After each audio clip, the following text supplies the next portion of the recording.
Oh. Started, I think so.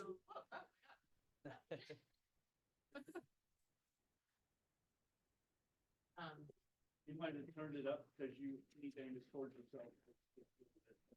He heard it. Oh, okay. Just move it a little closer. Okay. I see Aaron and Sean are here and Tim, welcome. Hi. Should we just maybe, well, I'm calling the meeting to order. Oh, maybe we should review Zoom procedures first. Do we need to do that and then? No, we'll be Okay. fine. Because Okay. we, the only people on our Planning planning commissioners. commissioners. Okay, well, maybe then should we just introduce ourselves for Tim and just go around? I'm Ariane Sam. I am now the chair because nobody else wanted to do it. But if you ever have aspirations for chair, just saying it's, Jump straight in. yeah, you can jump straight in anytime. I work at the Vermont Housing and Conservation Board, and I guess I've been on the Planning Commission the longest of anyone, but I can't remember what year I started. You and Aaron. Yeah, 2019. It has to be you two because you're the only two ones who have nameplates. Oh, okay. Oh my gosh. There I am. We Yeah. came in 2018. Oh, okay. Oh my God. Wow. That's how long it's been. Maybe even 17, but I think 18 for sure. Yeah. Aaron, do you want to go next and just introduce yourself briefly? Sure. Hi, Tim. I'm Aaron Kasicki. Tim and I are actually neighbors. We live right down the street from one another. Oh, okay. So hi, Tim. Good to see you. Oh, I'm Maria Arsenis. We also know each other. I'm Okay. technically vice chair of the commission.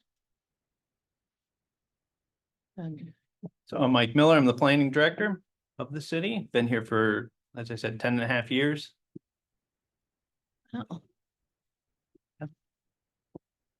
I'm Leah Candland and I was the newest person on the commission until Tim, so nice to meet you.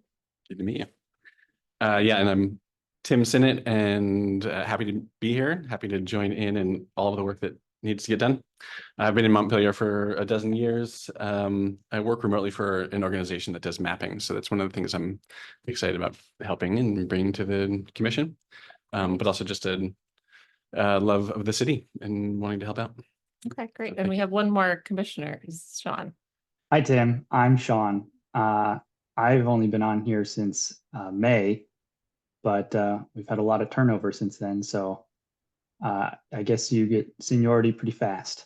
And Yeah. Gabe Lajeunesse is the one commissioner who's missing tonight. He didn't tell me he wasn't going to make it, but Okay. didn't make it. Yeah, holiday week. Okay. So we have an agenda in front of us. Would anyone like to move approval of the agenda? I'll move approval. I'll second. Motion by Sean, second by Maria. I know the audio is a little different tonight. All those in favor?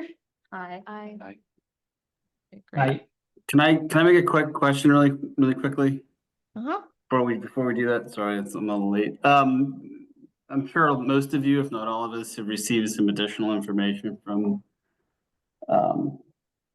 Steve.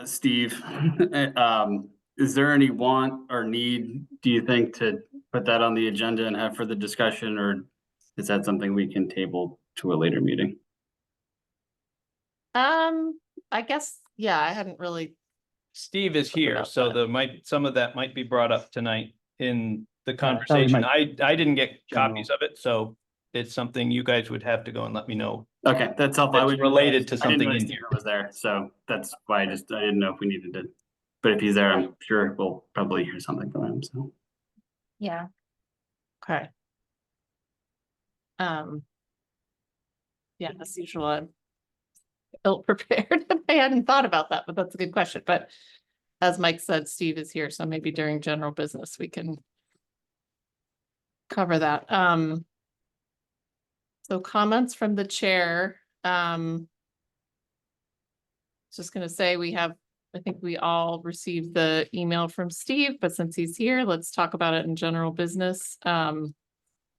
And I did also receive an email from Peter Kelman about just sharing that about, you know, there was an article in Vermont Digger about what Rutland is doing for housing recently, so I will forward that around, but, at some point, if we ever get around to it, I think it would be interesting to hear more about what Rutland's done with their, planning and zoning, because I think they did focus on really stripping down some regulatory barriers, so that's just a point. And did I you actually all read get, that article. you did and read the I was, article? I was gonna bring it up too. Okay. When did it happen or go into effect?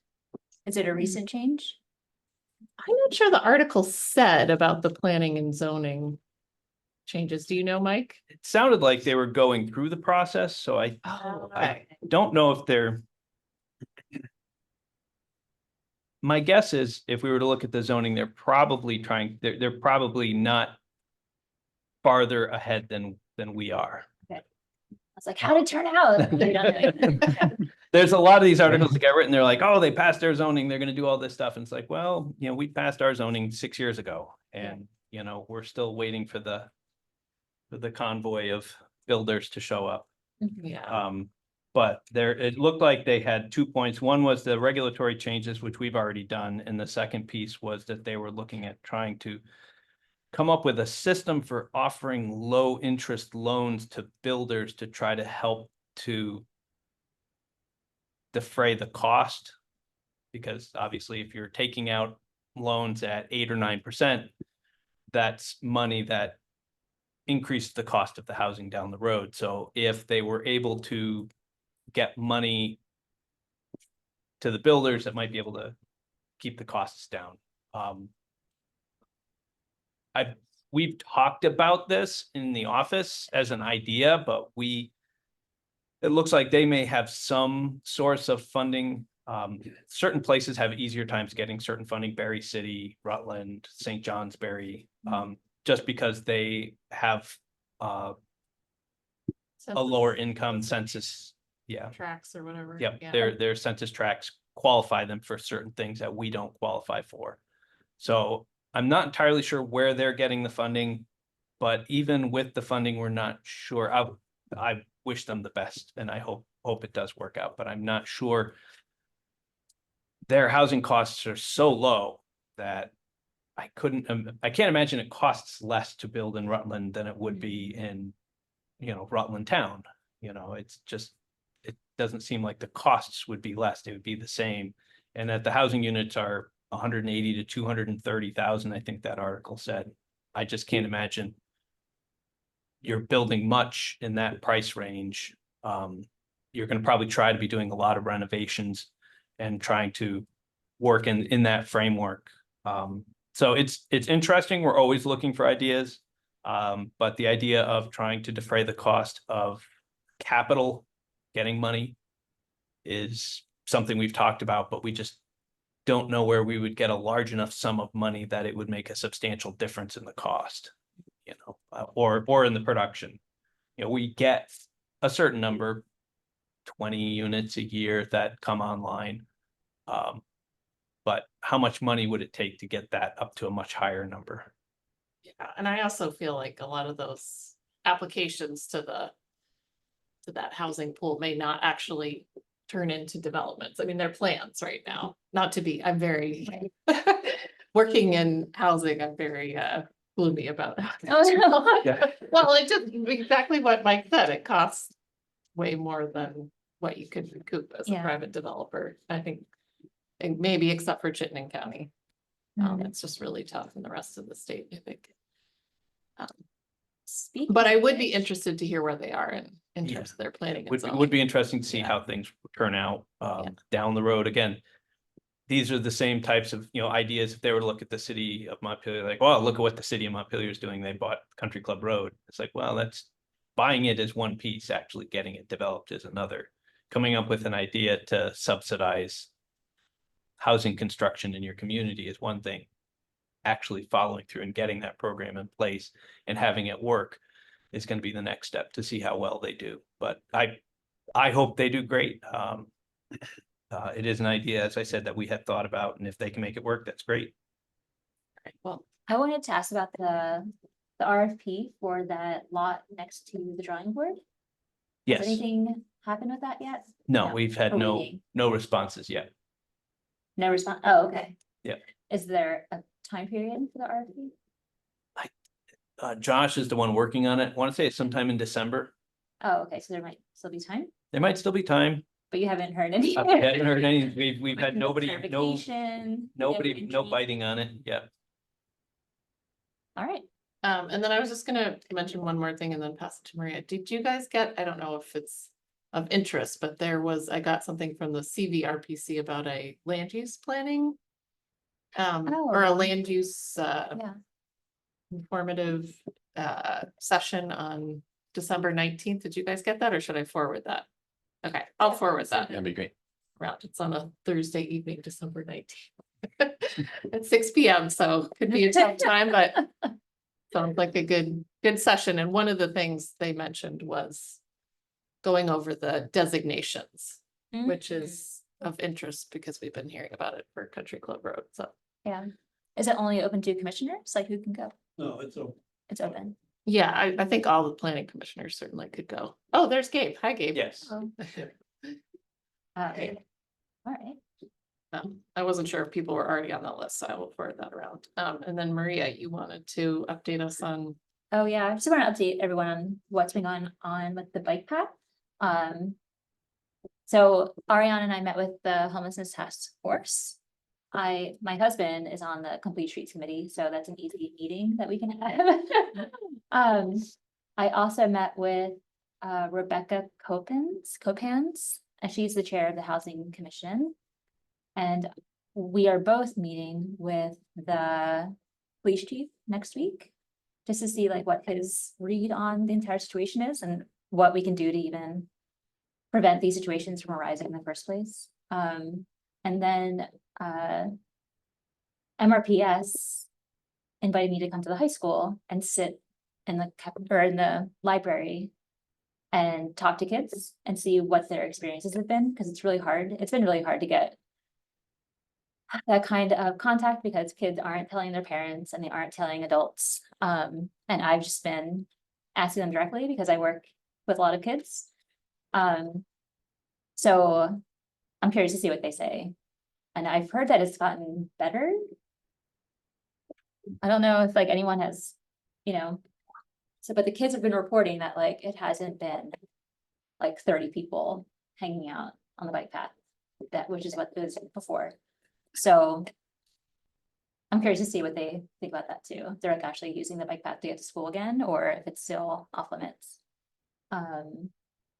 Is there seasonality to the bike path use? I know, I'm though? curious about that. So, Yeah, Yeah, if it is. I think the homelessness task force talked about that, how there is like a winter shelter that opens. Right? oh, yeah. and There is a seasonality to the Yeah. shelters. But I don't know. I mean, it's not, well, I don't know if it's open during the day. Yeah. But yeah, that's also something to ask about too, I think. So again, I'm just trying to do research so that we're well informed about what's happening. And then what Rebecca and I kind of thought up is like if all of the city commissions can come up with their own way of solving it, of like addressing this issue, the safety issue. And like give concrete proposals to city council of what can be done about it.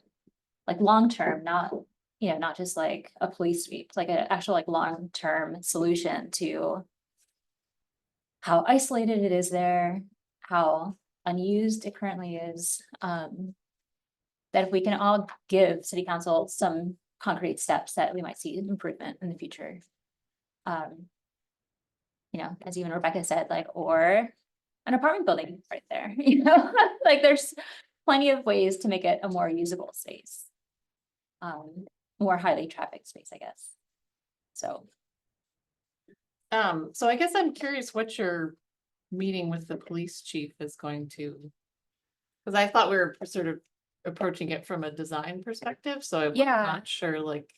Well, I know, so Rebecca brought that up and she was curious, like what they have heard, like what they perceive their role to be here. Cause I think currently it's like the only department in the city that's like actively there, which I don't think should be the case, but I think that is what's happening. Just to get his read on it. I don't know. I don't really know what we're going to hear or get out of it. But I think I'm curious to see like what. I mean, I'm sure, like, I have a feeling that we might go in there and the police department may say like, yeah, we don't actually want to be doing this. You know, like, which, like, or like, we don't think this should be our role. Like, I think there's a lot of things that they could say that wouldn't be entirely unsurprising. But I don't know. He's already said that he hasn't really heard these things from kids, which isn't surprising either, because kids aren't telling their parents or teachers. It's definitely not getting to the police department, you know? So I don't know. You can come with us if you'd like. Yeah, I might be, when is it? I might be interested in It's coming. next week, December, I think December 5th. I But- can send you. Okay, It's more just like, it's information gathering. Yeah. From all the different groups that have like intersected there. But yeah, I don't know. okay. Yeah, I guess, I mean, obviously you're doing a lot of this just as a parent and an interested citizen, but I don't, yeah, I guess I'm not sure, have to think about it a little bit more, but the planning commission interacting with the police department, I don't know how I feel about that or what I Oh. think about that. Yeah. But I don't know. It's for the precautioning on there, because it wasn't the homelessness task force you met with, it was the chair and vice chair, not even a designated subcommittee of the homelessness task force. So I was listening to their meeting where they described the same meeting. But You'll have to be at one of the microphones for the public to hear you. Is there public? Oh, yes, you have. Well, I wanted to reserve my time to talk about other stuff, but this is an area that I've been involved in. The reason that there's no activity over there now is because the police strong-armed everybody under threat of arrest, which is a violation of civil liberties for the people who weren't making any trouble. And everybody's complacently allowing that to happen in our, righteous town. So I'm not complacent about that, because there are people that are peaceable that hang out there because they got nowhere else to go. And the folks that are in the shelter are not folks that aren't in the shelter for either personal reasons or have lost the privilege of the shelter are still outside. And so that's a complex situation that we've created by neglecting our responsibilities to have the homelessness task force accomplish anything in 5 years. So yes, there's a stronger role for the planning commission to find shelter, but most of these responses, the police will tell you, we've had 1,000 calls. A more important question would be, how many of them do you respond to with a cruiser role? And how many of them might have been better handled by a mental health professional or just a community service, de-escalator, right? So That is it's one a of my questions, because I've heard that there is a social worker that works for the city, but they work under the police department. Yeah, they're embedded and they're shared with Which is kind of Barry, like and an so it's a interesting, very like, limited, and it takes a long time to So get like stuff there. like that I want to get information about, like, does the city have a social worker? And why would they report to the police department? Right? Yeah, well, I mean, I guess because we don't really have a public, I mean, this is Yeah. just my, That is like, we don't have any other venue for public Right. safety. yeah, So we're trying to incorporate more social work and mental health first aid in the police, but, okay, I just wanted to, yeah. say that about the meeting, but it sounds interesting and I'm sure. I just want to know how things work. So Okay. That's why I'm just nosy. I want to know how it works and like what their direction has been from city council. Oh, I okay. feel like or I've at least been very consistent saying, I don't think this is a law enforcement issue. But if that's the only lever that they think they have to pull, then that's the lever they're going to pull, Hmm, you know? yeah. So I'm curious to see like how it's functioning from that side. Another relevant piece is that the city recently, I believe it targeted at me, put a paywall between us and the public records of the reports. You should read the incident reports that the police have collected. And now they're $10 a piece or $45 for a body cam video, and they always run the body cam video. So I've encouraged the folks who have been illegally displaced from the bike path to get the body cam video of them being displaced and based, you know. Somebody needs to stand up for the rights of the least powerful and most vulnerable. And if y'all are gonna get involved at all, I'd ask you to keep that perspective in mind. I mean, to me, though, the least powerful in the situation are like the 11-year-olds that are getting.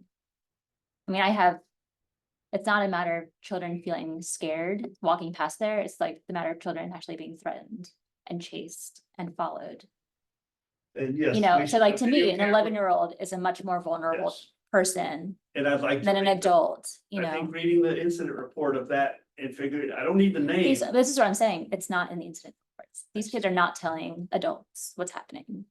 So that's why I have to go into the schools. And that's why I'm talking to children Sure. individually. Like they aren't even telling their parents what has happened. Well, then it's hearsay. It's like, is it really even happening? Well, no one's going to jail over it. No, but I'm just saying that. I mean, think hearsay is we- illegal stuff. We whipped it into a lot of hearsay without any evidence. And The evidence is what children are telling us. I thought they weren't telling you. They are telling me. Okay, all right. They aren't telling their parents. They definitely are not telling the police department. Okay, I'm all for protecting the children and teaching them to a proper, appropriate response if someone says something rude to them, right? Which is what? Oh, I don't know. I mean, What do you, what, I mean, I don't think there is an appropriate response, because I don't think that should be said to them in the first place.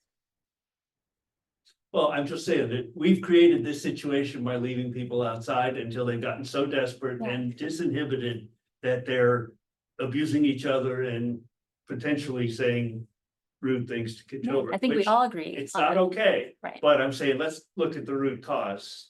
right, and that's what I'm hoping all of the commissions can kind of work together on, is like a bigger, long view solution to this. So, Okay, all right, Sorry. well, let's. Thank you. I have a quick question really quickly, and I appreciate all the information gathering efforts that you're doing, Maria. I think it's a real issue that deserves to be delved into as much as possible. But to the extent that you're having meetings, A, at the school and B, with the police department, I just want to be clear, are you doing that under the aegis of as like a representative of the planning commission? no, I mean, I introduced myself as, you know, a mother in RMPS, as a small town, like a downtown business owner, also vice chair of the planning commission. I've been gathering data to bring to the planning commission. So Aaron's thinking about it. Yeah, I've voiced this in an email earlier, and I just think it bears repeating, and I'm going to keep repeating this, is I have real serious reservations about our authority under Title 24 to what our options are to impact this situation. I don't think it's a transportation issue. It's clearly a public health and safety issue. I just think we need to be, before we start engaging with other commissions and whatnot, we need to have a very serious discussion amongst this group and figure out what we are comfortable doing and not doing. Because again, I agree, this is an issue that is going to take a multi-pronged approach from various agencies, commissions, and various other components of the city apparatus. I just don't see how we have the authority to do much about this. And I'm willing to have that debate, but I would rather have that discussion prior to anyone making representations about what we might do in the future in conjunction with anybody else. So, and I'm not trying to dissuade you from having these meetings at all. I'm just saying, like, I think that there is a threshold issue as to what we can and can't do under the law, that I think we need to have a pretty thorough discussion about to figure out what options we have.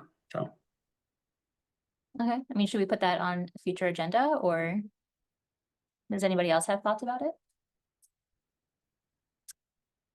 Yeah, I put it on a future know. agenda, because I don't.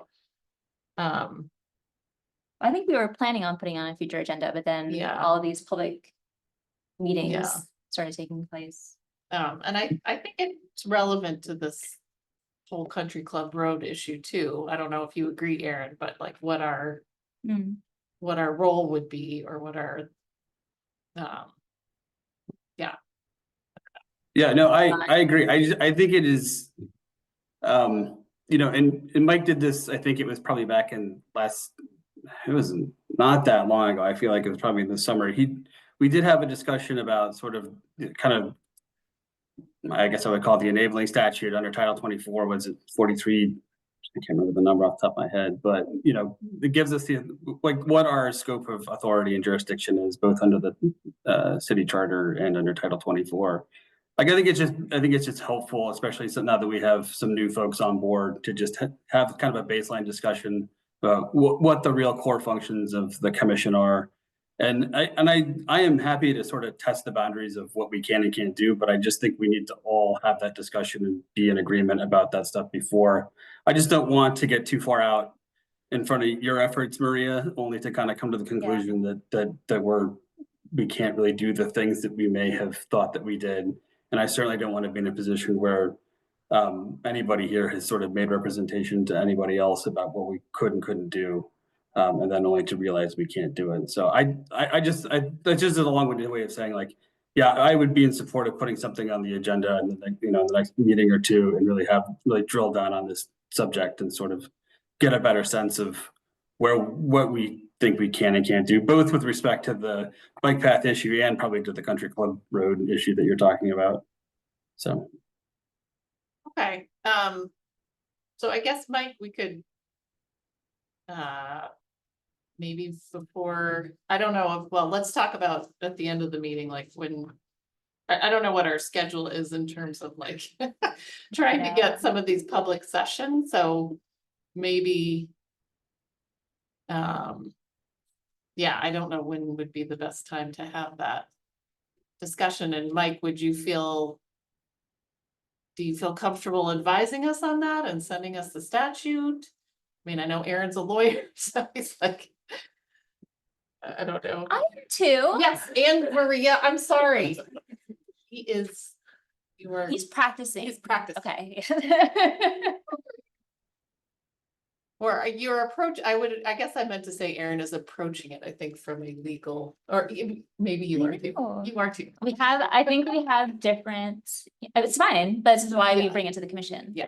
Yeah, no, like I said, I don't doubt that we have disagreements about this, but I think it just warrants a larger discussion so that we can make a unified decision, like as a commission, about what we're going to do, as opposed to have some people doing some things and other people saying, I don't want to do that. So. I mean, Mike, to my question, do you feel comfortable leading us in that discussion, or? Yeah, because I mean, I think for the most part, everything that's going on now is perfectly fine. Maria just doing information gathering to bring back, and at some point we can put it on an agenda to have a conversation of, okay, what's the path going forward? What are we going to do now that we have the information? What do we, here's what we know. Is there something within our sphere of influence that we should be working on, or are we just going to support other agencies or other things? And there can be the conversation of what we have the ability to influence. And I think broadly, planning commissions can have, planning commissions in other communities could recommend, it's not related to this, but noise ordinances and other things that go, the council should do this, or select board should do that. It's not necessarily something the planning commission would end up enforcing. So what would we do here? I think we could advise council on things, but we don't have direct ability to impact it. We would have to be working through somebody else to go through and say, planning commission supports these avenues of solving it. And it could be something I'd put into the city plan. It could be something I'd put into a different document. I mean, I can't see there's going to be a zoning solution. I can't see that there's going to be, I think there's going to be challenges to see where we would have direct authority to make changes. But planning commissions, I think, broadly have a lot of power to try to go through and talk about things. So I'm just curious, Aaron, while we're talking about this, what do you do you feel like making recommendations to city council is in your read of the statute? Under I the mean, I don't purview? have it in front of me and it's been a little bit of time since I have, so take this with a huge grain of salt, but I mean, my initial read of it was. My primary concern is this, is we surely have, my read of it as the best I recollect, we have the authority to make recommendations to the city council about transportation issues. But I don't think that that spills over into sort of concerns about public health, like public safety, which I think that this sort of really bleeds more into that. And I'm, and it's what it boils down to this is I think that we clearly have the authority to make recommendations about, what infrastructure should be cited, for transportation, like we could certainly say, we think a bike path is appropriate to be here. And here's, we can make the necessary sort of design changes to accommodate that, would make those recommendations to the city council. I worry that what we're moving into is making recommendations about who can use it, like, and under what sort of circumstances those things can be used. And I think that's just, it gets very sticky very quickly. And, I appreciate that this is going to be an interdisciplinary and multi-pronged effort from a lot of the, town resources to address these issues going forward. But I just really am hesitant to sort of make recommendations about what we think we can do in a public safety sphere. And I do think that that's sort of outside of our authority. I just don't see that in my read of the statute. And and I'm not saying that there's not room for it. I just want to make sure that we're all clear about what the contours of that is before. Because I think the other piece too is like, I'm sure, Maria, you want to do this partially because you have concerns, like personal concerns, which I think are very valid, but like, I don't want you to take a laboring oar in doing all this work under the assumption that we would make certain recommendations. I'd rather have the discussion now so that we all have sort of a paradigm under which to do this additional work, and have scoped it out rather than do it the other way around. So, Erin, were you at the meeting that we talked about this? I feel like you may have been traveling. This is I the think one where we didn't have a quorum? that week. Yeah, that was the one. I was there for part of it, but I don't think for that part of it.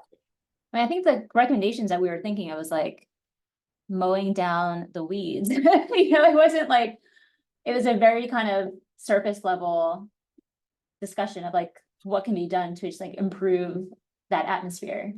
Sure, and that's fair, and if that's the case, great. But we didn't have a quorum at that meeting, so we didn't have many people there in the first place. We have new people that are just come on board, so I think this is a good opportunity to sort of revisit what the core roles of the planning commission are in the context of a real sort of live issue, so to speak. And we can have those discussions. I just think it would be helpful right now. Because it is, to me, it's just, this could be fraught with some issues that I think we can get out in front of if we just have this discussion amongst ourselves. And I'm not saying you or anybody else is wrong in having a different read with any of this stuff. I am by nature just cautious about these things when I, look at Title 24. So. Yeah, no, I think it makes sense for, all of us to also come up with like Mike was saying, like what, now that we know this, what can we do? Like what is in our authority to do about this? And that could be nothing. I would still pursue it personally because I do, like I talk to these kids and it's terrifying and I want to make it better for them, even if the planning commission doesn't think that they have anything to do with it. So Sure. And like I said, I just think that having that discussion sooner rather than later, helps us figure out what the planning commission feels comfortable attaching, the planning commission kind of title to recommendations versus what you want to do on your own. And that, I just think I think it's just helpful, and it would just sort of create some clarity for everybody as we sort of continue to talk about this, which I'm sure is going to be a thread that binds what we do for a while now. It's going to be, this is going to be issue that lurks in the background, I think, for a while. Right. Yeah, well, it seems like you said, you're pursuing it anyway, so you're not, or you feel like you would like to pursue it anyway, so. I mean, I would. Well, yes. I don't want We to don't- be, Yeah, right, no, you But- don't want to. but I've heard enough kids say stuff to me about it. I feel compelled to, because I mean, I worry about them, so. I mean, my hope is that eventually I would be able to present all of my findings to the planning commission. And that we could have a meeting where we discuss what can we do about this, if anything, you know, and that we would all come to an agreement. On what we can do. And if that's nothing, then that's, you know, then that is the resolution. But if there is something that we could do and sign like a letter jointly to city council, that would also be great. Like, I want to be able to provide you all with like as much information as I can on what I think the issue is and what solutions I think are out there, so that everyone can decide what to do. No, that's helpful, and I was just gonna say, the thing is that because you were giving sort of an update about those efforts in the planning commission, as part of the planning commission meeting, it may be just I sort of perked up because I'm like, I want to make sure that is this part of a planning commission effort? Is it part of an effort that you're doing on your own? And so this has been helpful to have this discussion here. Okay. But I still think that whether that's sooner or later, preferably sooner, we should sit down and sort of take a look at Title 24 in the in the town charter and kind of just make sure that we feel comfortable conceptually about what we can and can't do, as we might think about specific options going forward. Yeah, I mean, to me, it seems like, now that we've been talking, it seems like to me, if Maria presents us with the information and some recommendations, to me, that's easier to make a decision about. Can we do this? Because it's a little more concrete rather than abstract. So I would support just that process. Right, and I didn't want it to be a situation where like Maria's doing what? Because I just want to let you guys know what meetings I had planned, so you weren't caught off guard in any way, that like she's doing what at the high school, so that was my goal, just to apprise all of you of my continuing research. Yeah, and that was kind of my reaction when I just heard that, so. Right, and I had the I same got out ahead of it. reaction. I got out ahead of it, Erin. I saw it coming. Right, I had the same reaction about the police. I know you did. So good, I'm glad that we had this discussion, I think it's, yeah.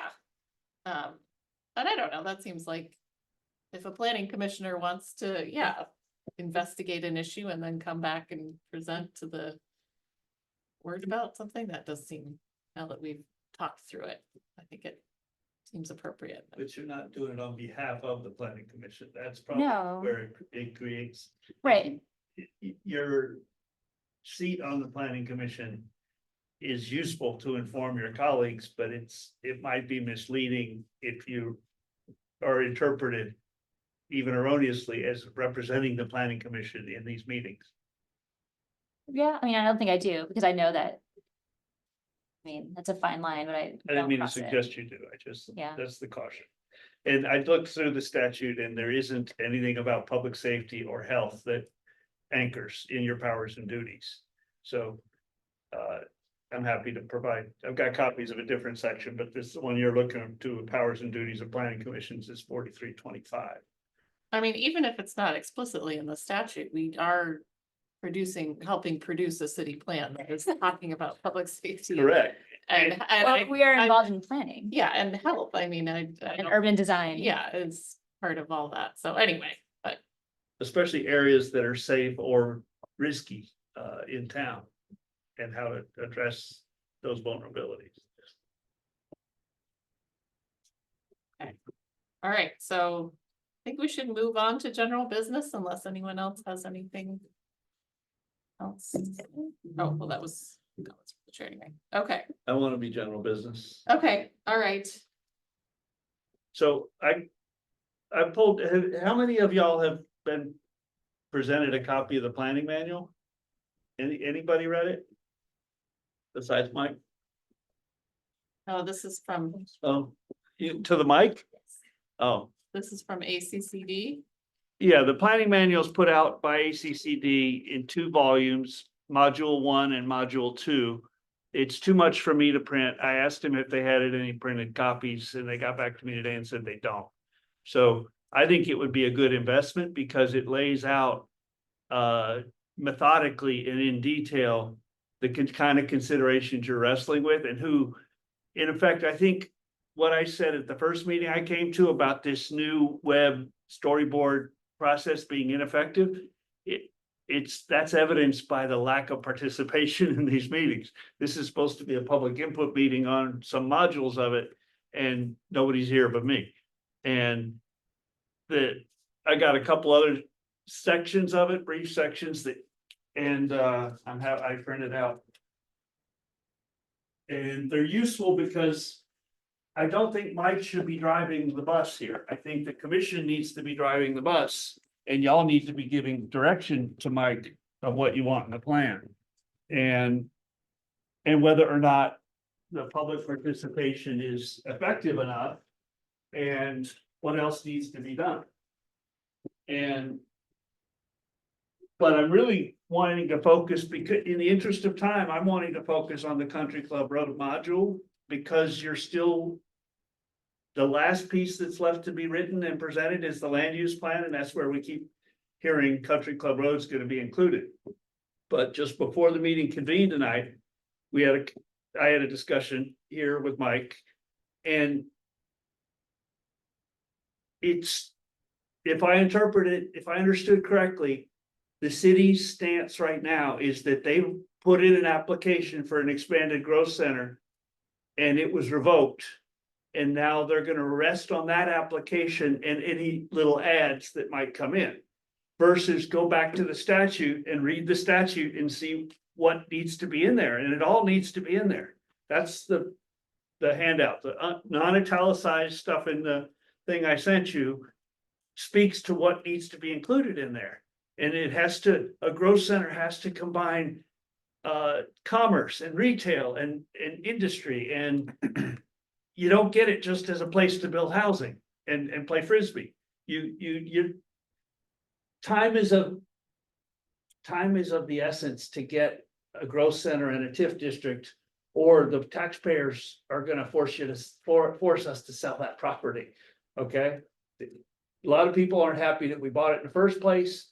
Many people are doubting whether the city has the capacity to develop it, or even to entice a developer to come. And that's where the vision of what would it look like if it included all the things that a growth center and a TIF require: job creation, working opportunities there, housing, civic buildings. And what I'm hearing from the city is they're not going to proceed to develop a master plan for that property. They're gonna see what they can get away with and try to build high priority housing, 40 units of high priority housing. And I think that would be a huge mistake. And there's also under consideration selling the building that's right at the core of it in some of the most level developable land to a pickleball, tennis club, virtual sports.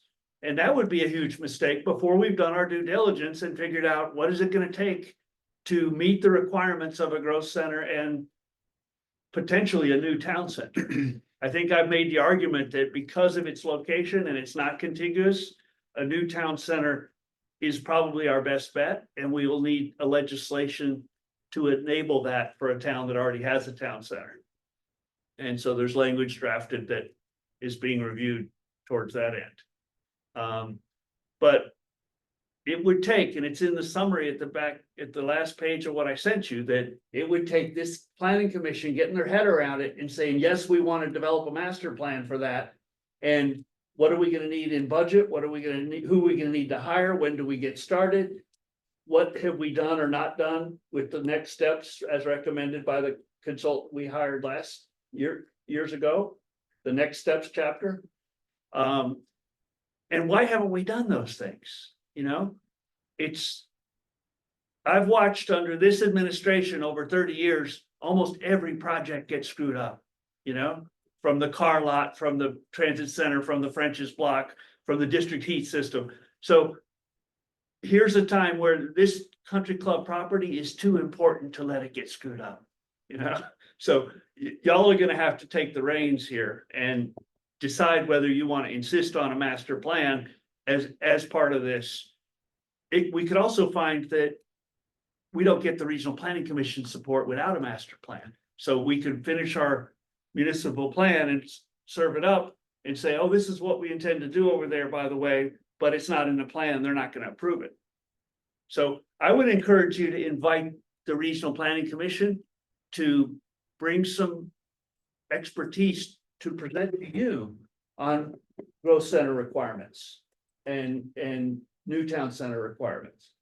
And if you decide those are a good fit, that's gonna totally change your work over the next 3-4 months, because you're gonna have to get real focused on filling out an entire chapter that Mike clearly doesn't have the capacity. He said we'd have to hire some help. He doesn't have the capacity to do it. So, I think that's most of what I wanted to say. I've given you a lot to read, and I've given that to ACCD commissioner, and he passed it to his team. I got that email back this morning. So the same thing you've read, they're reading. And I think it's useful to focus the discussion, because it'll probably focus their discussion on what they tell Mike we need next. But taking an old application from the original growth center and saying what did and didn't happen in varying degrees without applying it to the expansion. And the statute requires that an expansion of a growth center has to be done as if it were a new application. So for the most part, we don't have to worry about the rest of the growth center. We need to focus an entire detailed application on Country Club Road. And if it's a concurrent application for a new town center for resilience purposes, as to our safety zone during the next floods, we have to have that in by September. So that's a lot to throw at you. I hope to be here, be invited if you're going to discuss it. If not tonight, then another time.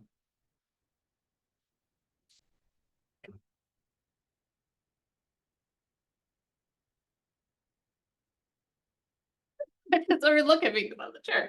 I'm not sure that I'm an introvert, so it takes me a while to like piece together my thoughts. But if other planning commissioners have reactions or thoughts that you want to share at this time, the floor is open. Well, maybe Mike could update us on what the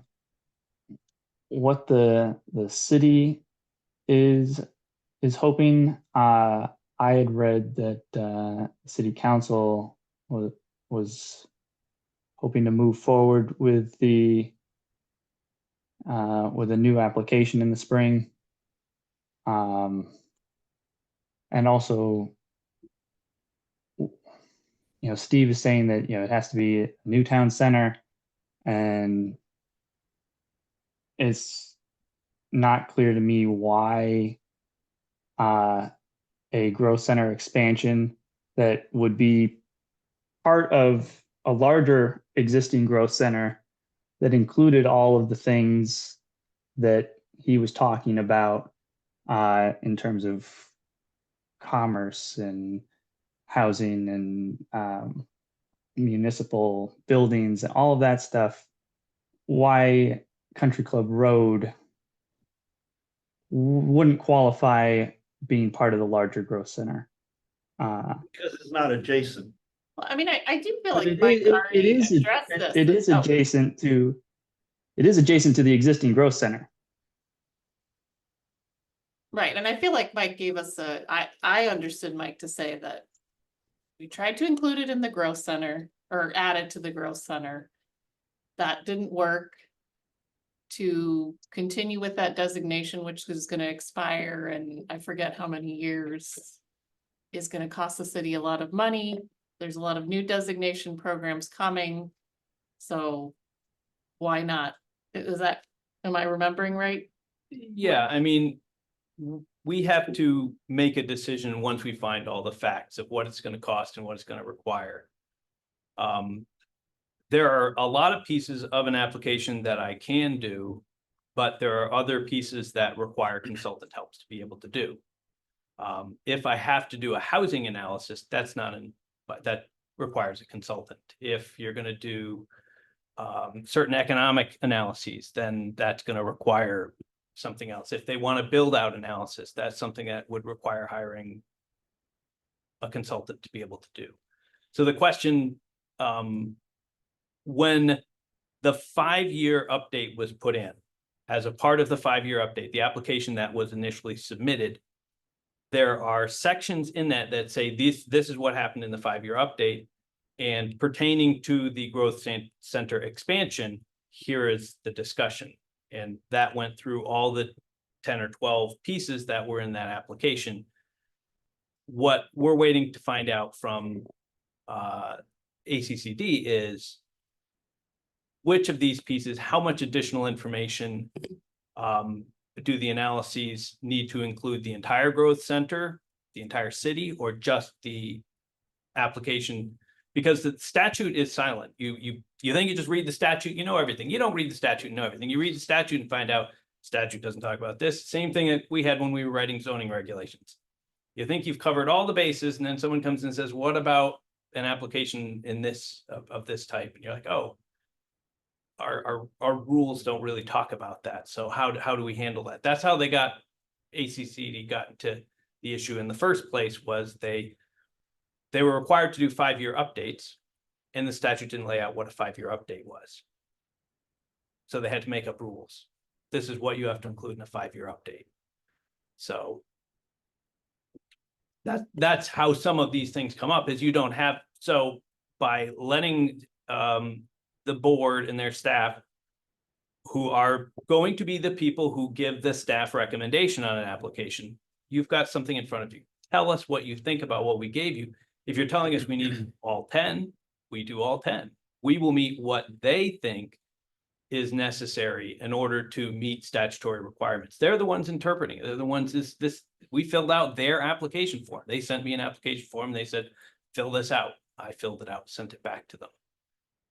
And so now we're just going to go through and say, all right, tell us what's missing. Is it 2 pieces or 10 pieces? Because that can impact how much it's going to cost to meet the requirement. And then we can go to council and say, what would you like us to do? I don't have the money. It's council and the public that makes the decision on money. And do you want me to proceed if it costs $5,000? They might say yes. Do you want me to proceed if it costs $40,000? Well, that's an entirely different question. So those are the things we're going to look at. So do we plan at this time to move forward with a growth center application after we get the city plan approved? Yes, that's right now. We expect that's what we're moving towards, because that's going to be the most efficient way of moving forward. It is the trigger right now in order for us to build out Country Club Road without asking the taxpayers to pay money, is to use a TIF. We would use a TIF to build out that infrastructure. We've already done the cost estimations, and I will send you all the links to the Country Club Road plan, which does exist. It's a big fat plan. But the way these plans work, these master plans, conceptual plans, we had called it a master plan. Member of council didn't like that name, so he changed it to an action plan or an actionable plan. Whatever you want to call it, it's a conceptual plan. The way these processes work, and you've probably been a part of some of these, is they're iterative. You're going to go through and say, we've talked to the public, and there was a lot of public input to go into this, to develop this plan of what would the public like to see, what do they don't want to see. And it came down to they're kind of blocked out. There's a large area that's on the top of the hill that's for townhouse type, and the lower area was going to be for up to 5-story dense housing. And then a section of about 10 acres, 12 acres was reserved for a community center and recreation. That's what came out of the public process. what we needed, that's what the public wanted. What we needed was to have the city council then go through and say, yes. Does that tell you exactly what's going to happen? No, but it gives you an idea of, before we can start planning on how we're going to get there, we've got to know, all right, this is where the public wanted. Are you guys all on board with this? And they didn't vote to adopt, they accepted the plan. So we're going to go back and we're going to have to review to see if, ask council to go through and adopt this as the conceptual plan moving forward. Because we have to have that taken off the table as you never adopted the plan. Well, we're gonna have that, get that step done. Because we're gonna have to, because we're applying for grants, millions of dollars in grants to fund those next steps. How do we get those next steps? We've done preliminary due diligence on the cost, and there are cost estimates in there. And these weren't numbers we made up. This is from VHB, with, same company that does the work for Newtown Center and in South Burlington and all these, this is a professional, top of the line organization. They looked through, they came up with what the cost estimates would be. Again, we're looking at, back of the envelope, they come up with the number of millions of dollars and the amount of housing. And they said, yes, this could work for a TIF. The amount of infrastructure would be about this much. The amount of development would be about this much. It, without, ballpark, it would work. It was, for them, worth making the recommendation that said this, we recommend if this project move forward because it does make sense. If it didn't make sense, my department would be the first one to go through and say, this isn't going to make sense financially unless the city is willing to bond to build the infrastructure. This isn't going to work. According to the infrastructure, according to the numbers, they think it's going to work. It's all in this plan and we can lay it out. It's a very detailed plan. As much Stephen wants to say we haven't done anything, it's a very good plan for this step in the process. And it has a lot of the information you need to make that next thing. Does it have the designs of what the buildings are going to? No, because we have to first make that decision of what it is we want to do. Do we want to have 5-story buildings in the lower area and townhouses on the second area? And do we want to go through these processes? And we just need to have yes. Now, why this process and project hasn't moved forward? Steve won't point out to you the fact that that plan was given to city council on like June 23rd of 2023. 2 weeks later, we had a massive flood. My office is destroyed. I lose all my files, all my computers, everything we have is destroyed. And we spend the next year not only putting my department back together again, but then spending all of our time on grants to rebuild Montpelier. So yes, as a priority, Country Club Road did take a second tier to that. We did try to move forward on a number of projects. We had to do the rezoning. We went through and rezoned. You two were part of that. Aaron was also part of that. Gabe was part of that. We had to rezone the area in order to be eligible to ask for the growth center application, and we did. We got that all approved. So that step was done. We did go forward and put together the growth center application. Again, we did it at the guidance of the state. The state staff did a staff review. They reviewed it and said it meets it. They recommended it for approval to the board before Steve came in and pointed out that the application process that ACCD was using was not in conformance with state law, and they backed down and they rescinded the approval. So that did take a lot of time to go through and do those processes. This hasn't been a process that is stopped. It's stopped because Steve pointed those things out. Otherwise, we would be moving on right now. We have the money in the budget to hire White and Burke to do the TIF application. We've stopped that because there's no sense doing the TIF application until we get the growth center. So that has been stopped. We have a contract right now.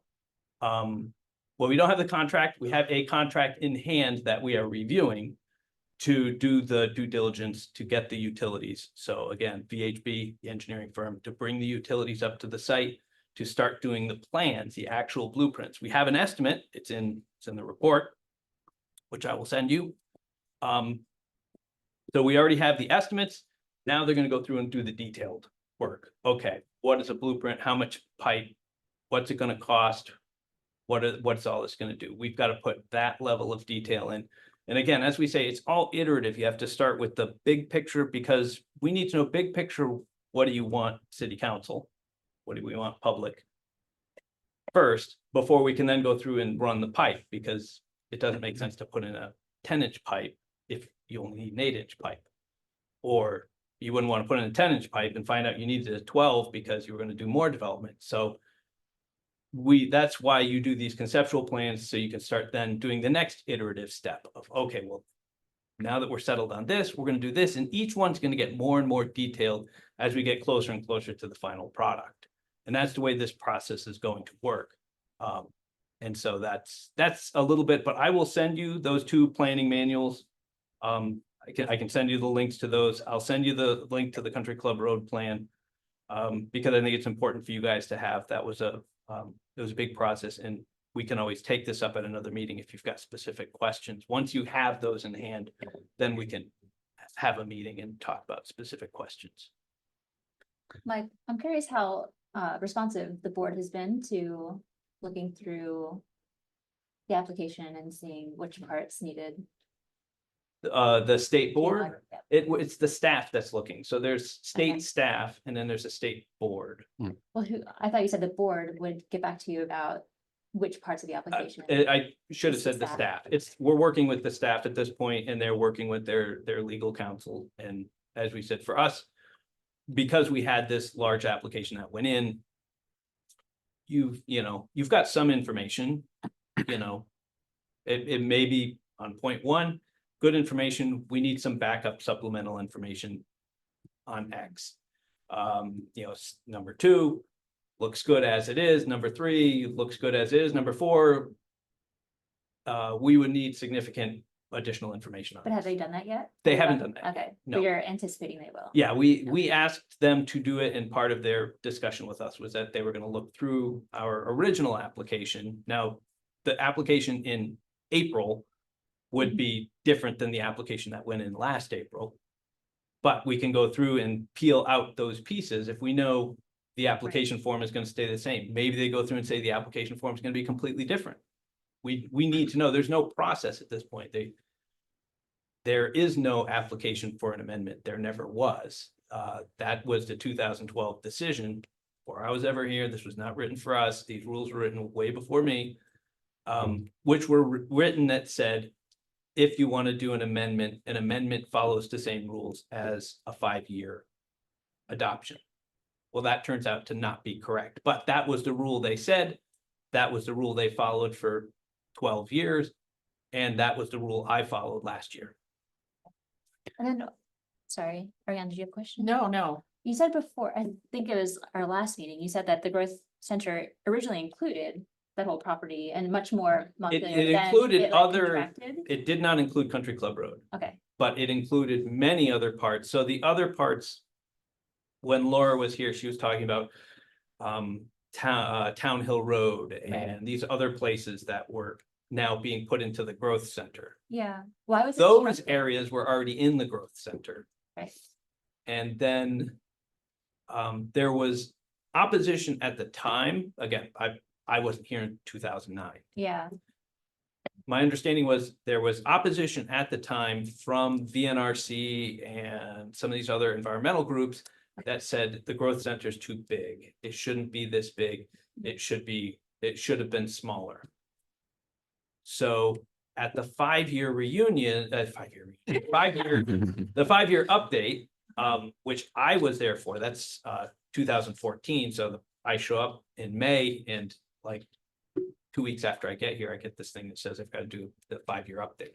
okay, So at that time, they said, the staff came out and said, we think it would be in your best interest, Montpelier, to avoid, there's going to be a lot of opposition coming in from environmental groups. It might be in your best interest to consolidate and shrink down your growth center to avoid some of that. We talked to Bill. We made a decision about the value of having that fight at that time. And again, I've been there like 2 weeks. So the decision at that time was we would try to make our growth center match our highest density zoning districts. And nobody was here at that time, but we were in the process of updating the zoning at that time, and that was really at the start. So 2014, they gave us a renewal, and they said, you got to come back when you get the new maps done, and which were in 2016. So 2 years later, we came back and we had to amend our growth center to make it smaller to match what were our like Res 6000. So before not all of Res 9, but a lot of Res 9 were in, as well as out to the wayside in the Western Gateway and some other, there's quite a lot of area that was in the growth center. So it was shrunk down to try to target that. But at the time, the benefits of the growth center were much more limited. There weren't these Act 250 exemptions. So we weren't seeing that. We were like, what are we fighting for? Yeah. Let's shrink it down. We'll consolidate it. That'll be fine. When we updated our city plan in 2017, we also made that reflect the growth center. That's what got us into trouble now, which was that you can't apply. That was Steve's point. You can't apply to put something into the growth center if it doesn't actually show it in the city plan. And that if that one point wasn't there, probably everything else would have been fine. We probably would have still gone through. But that was the main point that ACCD said. And at first they had a workaround. They said, well, we'll approve this, but it won't go into effect until you guys adopt your new city plan. That they eventually, as I said, withdrew all of that.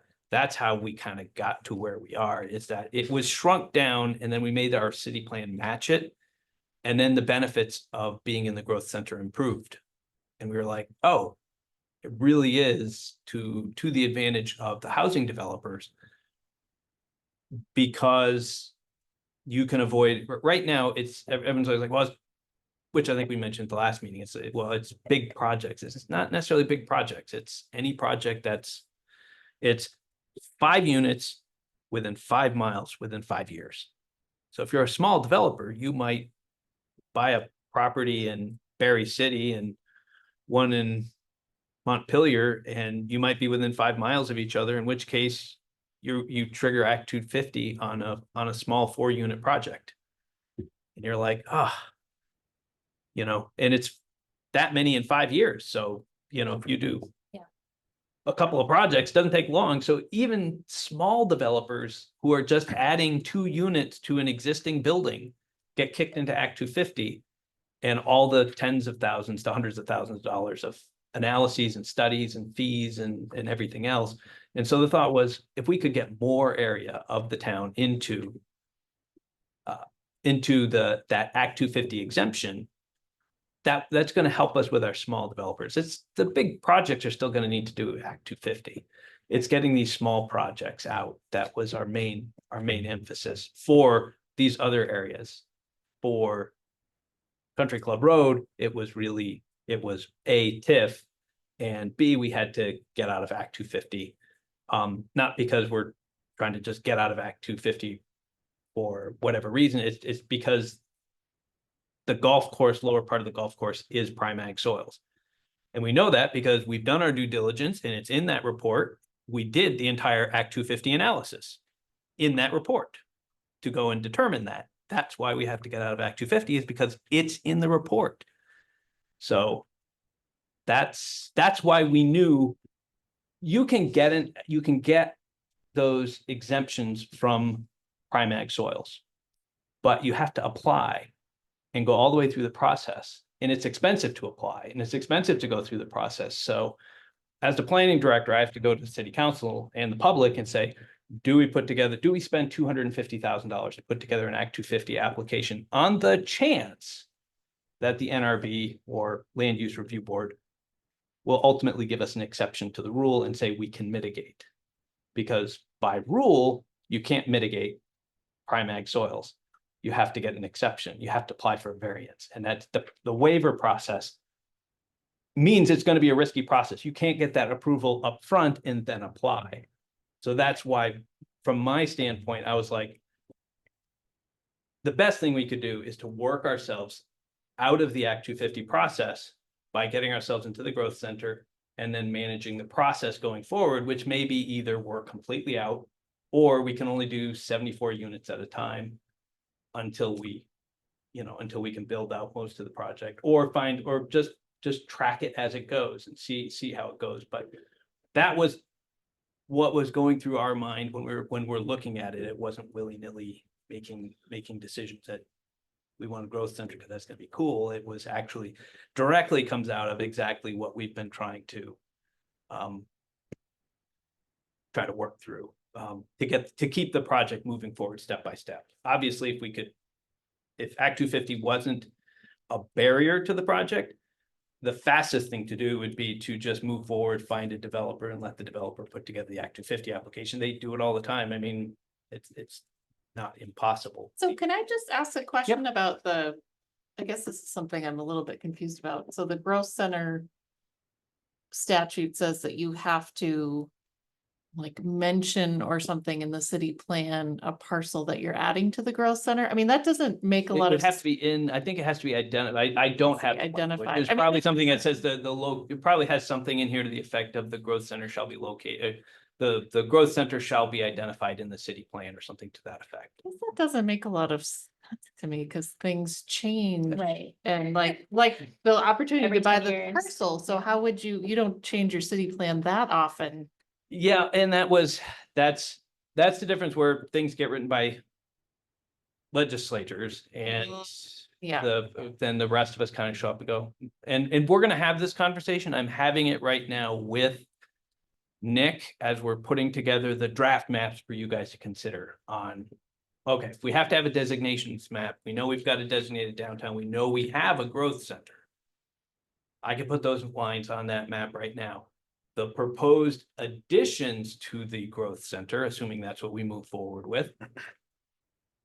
What should we do? Should we just add in the Res 9 neighborhoods in Country Club Road? Should we just add in the complying?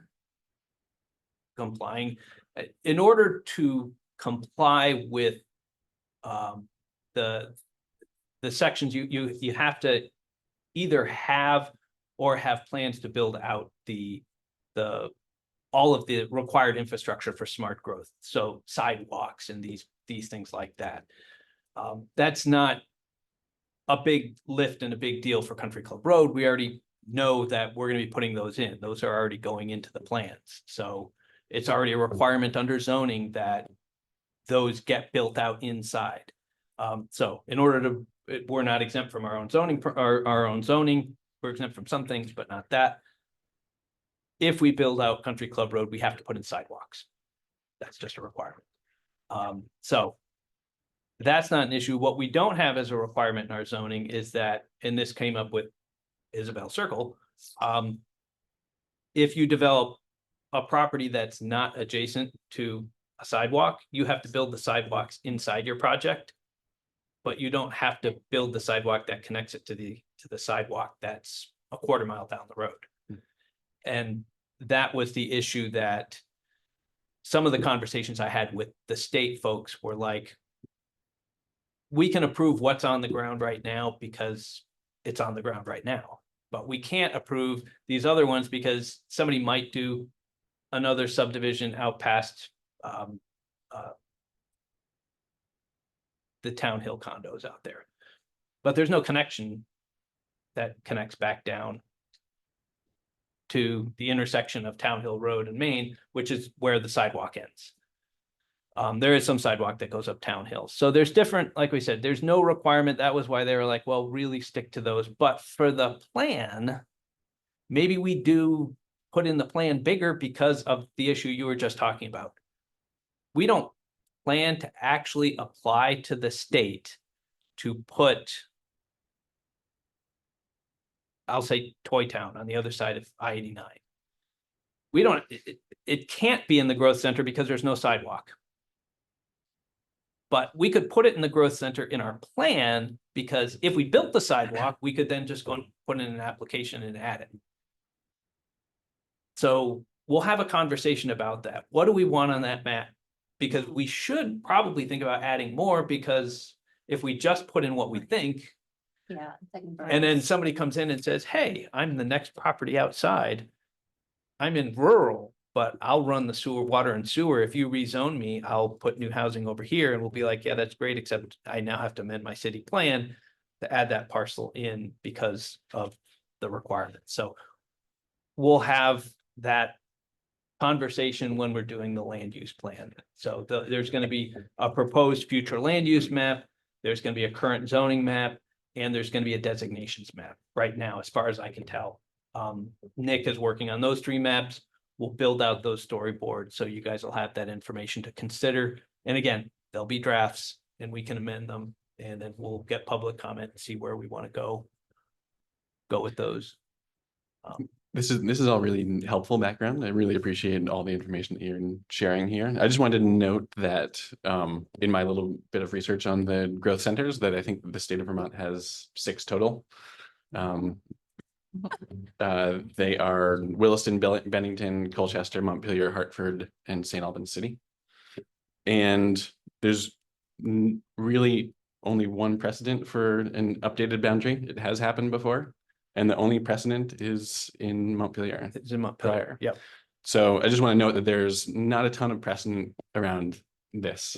So it feels right to me to be sort of consulting back with the board and the staff at the state level for their recommendations. I had a few questions. Getting back to what Steve thinks that we should be doing, in my head, he thinks that we should be coming out with like something like this, like an actual plan. Yeah, I think we're gonna, can I quote you just a couple lines from the statute? The growth center shall be located within or shall adjoin a designated downtown village center or new town center. That's a shall for the location. The whole concept here is walkability. And then uses, the growth center shall support and reinforce any existing designated downtown village center or new town center by accommodating concentrated residential and a mix and scale of commercial, civic, industrial uses that are consistent with the anticipated demand for those uses within a municipality and region. That characterization that the White and Burke report is a plan that we're gonna keep building on is not binding in any way. It was not accepted by the council because we don't know whether that's what we want, whether we want townhouses and high rises and a tennis club. That community process still needs to happen to envision how we're gonna use this property for civic and housing and commercial uses. You also, if you want a new town center, you can't have it compete with that other area. So, I mean, this is my question though, because what I think Mike is saying is that this isn't going to happen unless we have developers who are interested in developing that, and they would only have that interest if it's part of the new growth center. Like if you Or get if it has the TIF. Or It is yeah, consistent, so like, it is it's- it is it's like a chicken consistent egg and kind of connected. situation. It is connected to the existing Growth center. Sabins pasture is in the growth center, and this property abuts to Sabins pasture. So it is connected to the downtown through that. Yeah. We also plan to connect the roadways through, so it's not just, symbolically connected through some line that would probably not meet the spirit of the rule if we weren't going to be planning to try to connect those roads on through. If it was just independently sitting out here, it wouldn't be supporting the downtown, but But I think, so in my head, I think I told Ariane this, there's a chicken and egg situation where I think Steve is saying that, no, we need to have this formalized plan before we can have a growth center expansion. But what I'm hearing Mike say is that this plan, we can't even hire someone to come up with a plan like this unless we have the growth center expansion. No, because Because the growth the center, incentives won't be in place until the growth center expansion exists. Developers don't. there are want to different develop here. ways. So there are different ways of getting from point A to point B. And so one way is kind of, maybe Steve's alluding to it, you're asking about it, would be for us to go through and really kind of do the design work to the end. I mean, we've already recognized mixed use. That's why we rezoned this to be mixed use. This isn't zoned strictly for housing. It is zoned to be mixed use. We do hope it will be mixed use, but it is expected to be heavily housing for two reasons. One, we've got a significant housing shortage. We've got a lot of vacancies in our commercial space. We also don't want to be competing with the downtown. We do want to have neighborhood amenities, neighborhood stores that would benefit, you know, a small restaurant out there, other things that are going to either support the recreation side or support the residents that live there, coffee shops. It's all going to be allowed. We expect that. And we could go through and design this a lot more and try to find a developer that says, build us what we want. And we gave these two options. That's option one to council. Council wanted to do option two. And I think it's a good way of going, which is we're going to lay out everything in broad strokes, in concepts, and we're going to go through, and Tim Heaney wants to subdivide. I'm not sure we'll have the council make a decision as whether or not we subdivide to make this available to private developers. We own it, but we're going to have conditions. Tell us what you're going to put here. We'll approve it and let you go forward. And we're going to do less of the design work and more of the review. Let the private sector, you hear the expression, let the private sector, you know, we aren't private sector developers. So let developers come in who've done this in the past and done this in other places and said, this has been a successful model for us. We're going to use modular build, or we're going to use stick build, or we're going to hang steel, or we're going to, you know, we're going to need a parking garage, or we're going to need this. And then we can go through and say, oh, okay, I can see how that works. You know, is this going to look like South Burlington's new town center? Or is this going to look like Essex town center? I don't know. We haven't quite got there yet. Both of them have a mix of commercial. Both of them have high densities. So there's a lot. Yeah, I think one looks more suburban. I mean, if it were me, I'd be thinking South Burlington. But I wanted to have a little more urban feel, but it's not my call to make. It's going to be city council's and the public's call to make. But the process wise, we could do it that way where we put together the plan and say, this is what we want to see built. Or we can go and let the public kind of decide. Yeah, I think it's important to note that the statutes that we were all sent are growth center statutes. They are not growth center boundary expansion statutes because they don't exist. And because they don't exist, we've been going back to what it was previously. That's what the statute says, that applications to amend a growth center have to be according to the initial application. That's the fundamental principle. That's why we have to do this holistically. I think it's important to note that the growth center boundary expansions have only happened once. There's very little precedent for it. It has been successful once, and that was in Montpelier. It was done in error because they worked on the policy that ignored the statute, and now they've revoked that. There's a possibility, I think, the state would come to us and say, we don't have, nothing falls within the statutes for any expansions. That would, I guess, be up to the state to tell us. But if the state thinks otherwise, either staff or board, that there is a pathway through here for another successful expansion in the city of Montpelier, then I would hope that we would be able to listen to those recommendations. The time is at the end. I'm a little concerned. I just noticed that there are two people on the Zoom. Are they here for the public input session? Because I'm just noticing how much time we've spent on this. And I don't want to get away from the main intent of this meeting, which was a public input session. Yeah, apologize to the people who logged in. We're still actually under general business, so. Yeah. Can I close with two? I think we should table this issue for now. I feel like we gotta keep focus on the city plan. Well, let me- And no, we're gonna table it for now.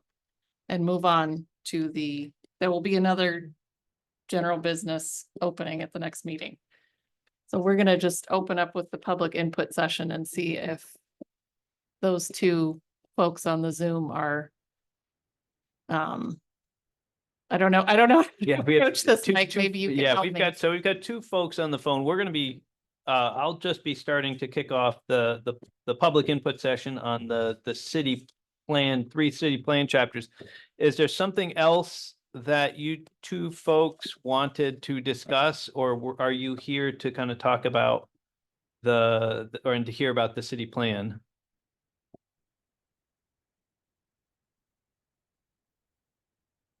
I think they can unmute themselves because everybody else has been able to. Okay. Maybe they're just listening in on a fascinating planning commission. But I don't want to. Okay, so I guess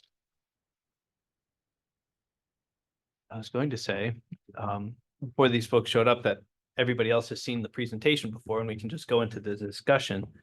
But I don't know if folks have seen it. So I will go very quickly Okay, great. through the presentation. Certainly, excuse me, for Tim's benefit too, because he hasn't seen the presentation. So there. So we don't all fall asleep. I'm not going to turn the lights out. I think you guys have all seen this before, but for folks online and hopefully folks on your phones can see, we're going to go through the city plan virtual input presentation. This should only take a couple of minutes. It'll help to give you an outline of this process. So a little bit of background and history. What is the city plan? We'll discuss the different chapters briefly, and then a little bit of the overall process. And then we could talk a little bit about the rest of tonight and how it's going to work. If you're looking for the city plan, where to find it. If you go to our city's main website, go to montpelier-vt.org, and you scroll down, they've got a bunch of these boxes, and sometimes you've got to hit these little carrots over here, these little arrows. And if you find this one, you can click on it. And when you click on it, it'll take you to a page which has a number of symbols like this and a number of points like this. And so every chapter comes in 2 pieces. So here you'll see there's a historic resources with the bell and a historic resources down below as a PDF. So the historic resources up top, if you were to click on this one, it would take you to the storyboard, which is a discussion online with maps, and helps to describe why historic resources are important and kind of gives you a big overview. The click down below, the PDF, is the implementation plan, and it's much more specific, much more wonky, and really gets into the details of what exactly are, very specifically, what are our goals and what exactly are we going to do to accomplish those goals. And we'll go into this in much more detail, but one of the key things to remember, for every chapter, we have 2 pieces. We've got a storyboard and we've got an implementation plan. So a little bit of the background. For 50 years, we've been calling our city plan the Montpelier Master Plan. And for various reasons, a master plan is a term of art in landscape architecture, in engineering, in planning. And what we have is a city plan. It is not a master plan. So for this update, we've changed the name. It will be the Montpelier City Plan. But just, you'll sometimes hear people refer to it as the master plan. That's why, it's because for 50 years, it's been called the master plan. It was most recently updated in 2010 and amended in 2017. But we moved forward with a completely new format and content. And so the new format is, this is going to be, well, let me start first with the process in 2016. We started this by developing the goals and strategies for each one of the chapters. And the chapters, those eventually went on to become the implementation plans that you see. The web-based plan format, so rather than have a printed document, the PDF, the 300-page plan that most towns have, we decided to move forward with a web-based plan format, and those are the chapters. And we decided to go with a separate chapter for each topic. Our current city plan, the Montpelier Master Plan, has like 4 or 5 chapters, and everything's kind of glommed into big subject areas. That makes it very difficult to work through and find things. We split it back out to the 12 chapters because they tend to align easier with statute. We can go through and have those conversations. Also, it's easier just to come through with aspirations, goals, and strategies. If you're just talking about housing, what are our housing goals? As opposed to having something called the built environment and trying to come up with something that's going to talk about a number of different things. So by breaking it into pieces, it makes it much easier to have a conversation. What are we going to do about housing? What are we going to do about energy? What are we going to do about transportation? What are we going to do about land use? So what is a city plan? Why is it important? Well, first of all, plans are not required under state law. They're not required, but they are needed if you want to adopt or update your zoning. They are needed if you want to participate in Act 250 and Section 248. Section 248 is the Public Utilities Commission. So if we want to participate in their proceedings, we have to have a city plan that's in place. It's also a necessary requirement for many state and federal grants.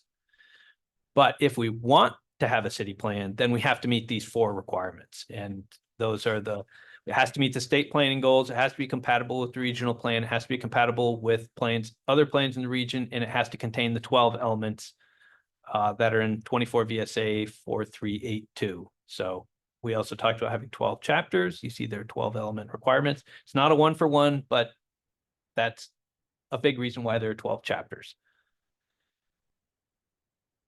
So how can they be used? Well, once you have a city plan, it has to contain those requirements, but how you use it is really up to the municipality. It could be a long-term guide. You see all of the things here. And it really depends on how we want to use it. Ours, for example, really isn't set up for participating in Act 250. We don't get a lot of Act 250 permits. We don't have a lot of policies in here that apply to Act 250. So ours tends to focus more as a long-term guide, decision-making guide, an action plan. So our goals, and we kind of went over this a little bit earlier, the storyboards, those broad views, was to give the public and decision makers the background on a topic. What are our goals, and generally, what are we going to do to achieve them? So it really was trying to focus in. Storyboards tend to be mapped. They are developed using what's called Esri is the company. Their product, they're a map-based company. And so a lot of this is telling stories through maps and stories and pictures, and that's what we're trying to do. So we're going to explain why is housing important, what are the issues, and what are our goals, and what are we going to try to do to achieve them. The second piece is to get this out of my way, is to have strategies, detailed strategies for an actionable plan. The one criticism we got, and the criticism I have of our existing plan, is it wasn't very actionable. We wanted to get away from supporting and encouraging things to really get down to what are we going to do to make accessory apartments? What programs or projects or new regulations do we need to pass to get different goals accomplished? So that was the 2 things we wanted to do: make it an online plan, so that way it's more accessible to the public, gives people the information they need to have an understanding. And if you wanted the details, we have an actionable plan that would really get in, that our committees can then take forward. Our housing committee should have this housing plan, our housing implementation plan, and so forth. So they know what our plans are, and they can start building that into their 8-year plan. So the overall process, 12 chapters. And the planning commission decided we would review 3 of them at a time over 4 to 6 months. It's actually taken 8 months, 9 months. But we do 3 chapters at a time. We are currently looking tonight at the 3rd of the 3. And then we'll have 3 more coming up. Each will have different input opportunities. Once completed, the planning commission will review comments and make revisions. We have a list. We have it in an Excel table of the comments we've received, and we go through and make a decision point on each one to go through and decide whether we make a change. So we take the public input seriously. So if you have thoughts, we want to hear about it, because we will review every comment and make a decision of whether we make the change or don't make the change. I mean, won't guarantee we make changes, but we will guarantee that we will consider the change. And when everything is ready, we'll have a public hearing process. So this is just the public input process. The hearing process will happen once we've gotten through all of these chapters and heard from everybody. So tonight we're looking at natural resources, public safety, and community justice. Public safety and community justice are 1 chapter, and then economic development. And as we mentioned, 3 chapters. Each one of them has 2 parts. Each has a storyboard, each has implementation strategy. All the pieces are on the website, with the exception of 1, economic development, which we talked about last time, had been taken down that day. And I communicated with SE Group, and they were going to be getting it back up, and they didn't. And I've got to go and find out. I think she might be out. So I think that might be why we haven't been able to get that one put back up. But they had taken it down to make updates, and it hasn't been put back up. So the other pieces are there, but that one is not. So each storyboard follows a similar organization, and we'll go through that. And each implementation plan starts with aspirations, then has goals, and then has strategies. And this is what each one looks like. So you've got transportation plan right here. This is what a storyboard looks like. And you'd be able to scroll through reading and getting information. And over here's aspirations, goals on the right-hand side, and the different strategies. Each strategy has a box, and priorities, costs, who's responsible, and a little description. And so the rest of tonight, I'll leave the PowerPoint and bring up the storyboards and strategies. We can walk through them. It really is up to you. We've kind of used a lot of time, so we're not going to go through all of the storyboards, but I can pick which one we want to go through or which ones we want to go through, and we can talk about them and take input. But if you have any questions or want to email anything, you can get in touch with me, Mike Miller. So it's mmiller@montpelier-vt.org, and I can go through and answer those questions, and any input I will bring back to the planning commission. And they, as I said, they will consider it. I'll put it in what we call the matrix, and we will go through each one of the comments. And I will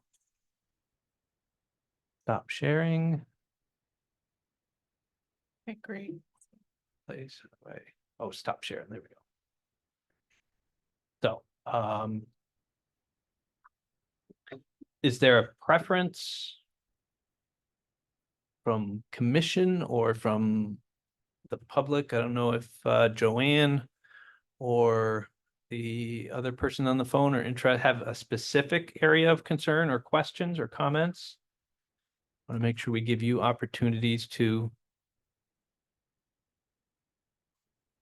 make sure. I've got host tools unmute themselves. All right. Well, yes, you should be able to unmute yourself. Yeah, so there shouldn't be anything that blocks those. Maybe we just give it just a minute or two and see if anyone.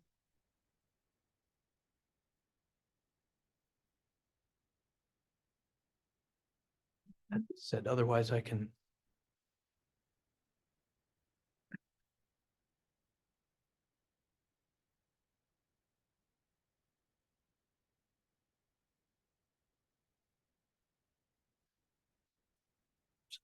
Okay.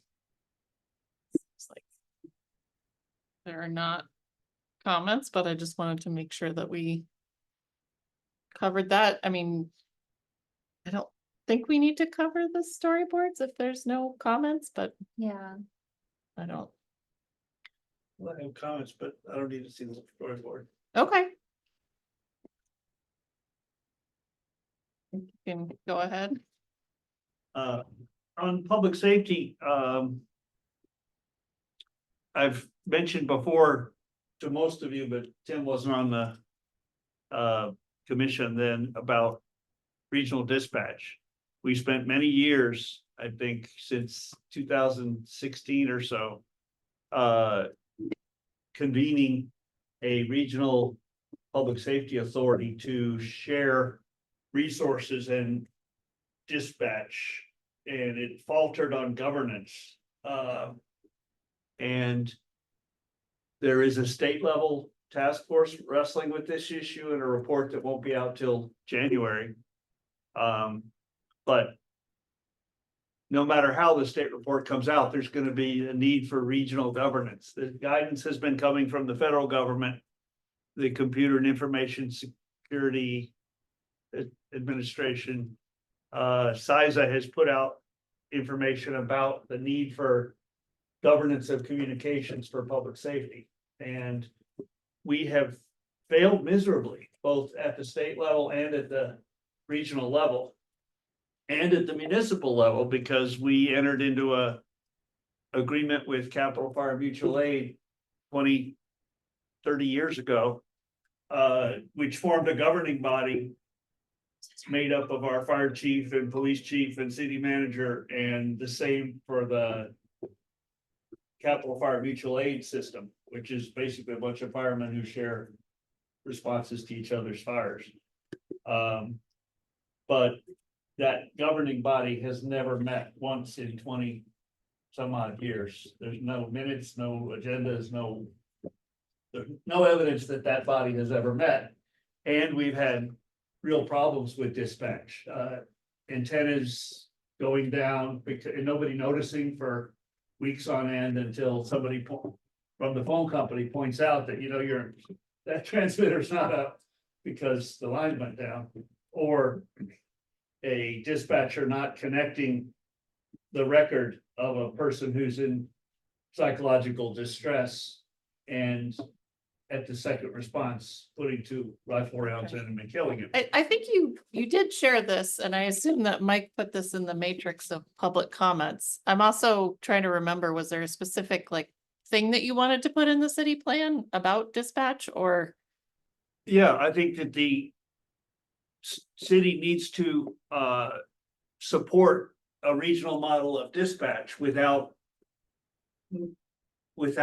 being committed to owning it and having an unregulated monopoly on the dispatch service. And it has to do with who owns the radio system and who among the served towns might decide to hire a different operator.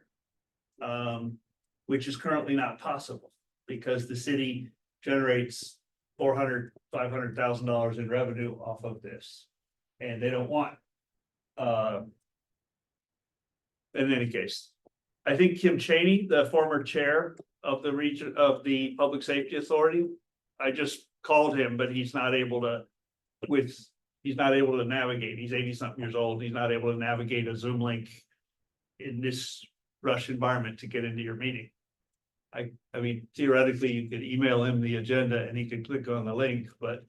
Okay, well, I think we could include in the matrix, you know, part of your recommendation is maybe following up with Kim Cheney or about a recommendation. Yeah, But, anyone can send us comments. If Kim Yeah. just wants to Oh, send me right. written comments, he's Yeah. welcome to send me Yeah. written comments. Well, too. a couple other public safety dimensions would be the safety of the bike path, because that's where you do have jurisdiction of how, and it will necessitate that you address the fact that every place that the unhoused population has congregated, the city has repeatedly taken it away. It was the gazebo down by the other bike path bridge down behind DMV. and it was removed. It was put on the empty lot on Main Street and it was removed. And then the bus shelter, right in front of Shaw's, and it was removed. This city has a real habit of removing any place that the unhoused people convene. And So would It's- your recommendation be like a day center, or what would your recommendation be? no, I don't think you can categorize or lump all the unhoused people together. One, people should be housed, but two, you need a diversity of places where you can get out of the rain. If assume we're always gonna have some number of unhoused people for whatever reasons, you need. I mean, that I've got photos, they've started chaining off the pavilion porch. Folks were, but just before the flood, people were living under that porch and the tents got washed out and people were sleeping up on the porch. So a diversity of sheltered outdoor Yes. places, okay, Yes. is your and- recommendation. Okay. And another that has to do with public safety is the fact that we, despite repeated advice from CISA at the federal level, that we should get off of the .org domain, because we're forfeiting by staying at Montpelier-VT.org. We're leaving ourselves exposed to computer attacks, which could totally disable all our IT systems. And the protection that's available with a .gov address through layers of security and filtering and expertise warrants moving off of this .org. We are not a .org, we are a gov. And we should just get with the program and quit masquerading as a .org. It was a bad decision back then and it needs to be corrected. And it was raised with city council, but it would have more weight if it were in the plan. That we're extremely vulnerable by not availing ourselves of the extra added protection that's available by being a .gov address. Okay, well, we have about 10 minutes left. And if you have other comments, you're welcome to email them to Mike about those 3 chapters. I just want to cover a few more, kind of plan out the next meetings and consider the minutes and, Well, I didn't get a copy of one of the chapters you're discussing tonight because of computer glitches, so. oh, the economic development? Yeah. Okay, So I think you should schedule that for a future meeting. Well, I mean, anytime these chapters are up, when we get to the next 3, we've had people come in earlier in these 3 to talk about arts and culture Okay, because they yeah. weren't here. I so, mean, right. when we do the next 3 chapters, it's, Okay, we try to focus on those 3 chapters, but if there's anything specific, yes, Great. I don't expect that to be down. I mean, it may not be back up till next week because I don't know if our consultant is back before Thanksgiving or not, because I haven't heard back from her. so, Okay, yeah. Stone Environmental? No. So thanks, Mike, for sending us the draft resilience chapter text. I think that was on our email. And there's copies here, I Yep. think, right, that you provided. Can I ask a quick question to Mike? Looks like we can't use the Google Drive approach to doing edits on that anymore. Is that correct? And if that's the case, I'm trying to remember what life was like before COVID. I remember the old days of just sitting around the table and just kind of going line by line and making edits as a group. But I guess the long short of it is I've been working on some proposed red line edits to the storyboard, and I'm just wondering what's the best way to get that to the group going forward if we can't use the Google Drive anymore. So in the past, we would, as Aaron points out, we would sit around and write by committee. And it was long and slow and laborious and painful. And eventually what happened was usually Kirby would end up just taking the lead and going through and doing basically a red line, in some cases wholesale rewriting things, some cases just going through. The framework kind of has to stay there, which Aaron knows, the introduction, the planned context. So one option is everybody takes this home, chews on it, and then brings back comments and we kind of talk through it. They can send it all back to me and I can compile them, or we can have one person, if you know, like we said, in the past, it was Kirby who would just kind of take it and do once through. So it had my thoughts and then his wordsmithing. And if Aaron wants to go and jump in and do the wordsmithing, and the idea is that in this case, this was kind of put together with a couple of framework pieces, one of which was emergency management breaks into 4 pieces. So I broke this chapter into 4 pieces. It's resilience, but it's also emergency management, kind of a merging of those 2 topics. So it really kind of breaks into response, recovery, mitigation, and preparedness, which is the way the federal emergency process works.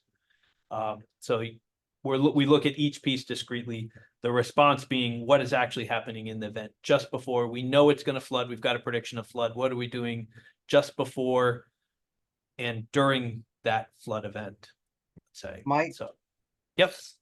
Could you just tell us what, I mean, I started going through it. I didn't get through the whole, all the goals and aspirations and stuff, but I read some of the text.